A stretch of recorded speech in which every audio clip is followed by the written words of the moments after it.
মেয়েটাকে রোজ কলেজে বেরোনোর আগে শুনতে হতো, তুই তোর দিদির মতো রংটা যদি পেতিস।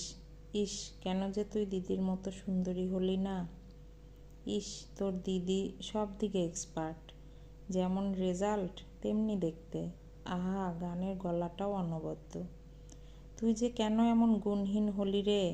বাবা মা আত্মীয় সকলের গলায় আক্ষেপ ছিল শ্যামলা, বেটে, মোটা, হাই পাওয়ারের চশমা পরা মিডিওকার মেয়েটাকে নিয়ে, যার দিদি আবার মারাত্মক সুন্দর, ভীষণ ব্রিলিয়ান্ট, দারুণ কণ্ঠের অধিকারিণী।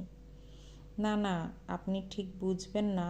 তার সামনে ফেয়ারনেস ক্রিম এগিয়ে দিয়ে বলা, এটা মেখে দেখ যদি একটু গায়ের রঙটা পরিষ্কার হয়। শুনে শুনে তার কনফিডেন্স লেভেলটা কিভাবে নামিয়ে দিচ্ছেন আপনি। কিন্তু সবার আত্মবিশ্বাস এত সহজে ভেঙে যায় না। ওই নেহাতি সাধারণ মেয়েটা রোজ চোখে কাজল দিয়ে তার উপর ভারী চশমাটা পরে, কপালের মাঝে ছোট্ট টিপ লাগিয়ে, ঠোঁটে হালকা লিপস্টিক দিয়েই বাইরে বেরোতো। কারণ নিজেকে সাজাতে সে ভালোবাসত। নিজের কাছে সে বড্ড দামি ছিল। তাই রাগ নয়, অভিমান নয়, এমনকি ঈশ্বরকে দোষারোপও নয়। সে শুধু নিজেকে নিয়ে খুশি থেকেই সাজগোজ করত। তাকে কোনটা মানাবে আর মানাবে না হাজার কথা শুনেও নিজের যেটা পছন্দ সেটা পরে দিব্যি ছিল। কিন্তু সে কি জানতো তাকে দেখে আর একজন অনুপ্রাণিত হচ্ছে প্রতি মুহূর্তে? সে কি জানতো তাকে দেখে আর একজন একটু একটু করে বাড়াচ্ছে নিজের মনোবল? হুম, তার তো সময়ই নেই আশেপাশে তাকানোর। সে তো কানে হেডফোন দিয়ে গান শুনতে ব্যস্ত, নয়তো গল্পের বইতে খুঁজে নিচ্ছে নিজেকে, অথবা ছাদের গাছগুলোতে জল দিতে দিতে গল্প করছে তাদের সঙ্গে। দিদির মতো সুগায়িকা না হয়েও সে গুনগুন করে নিজের আনন্দে।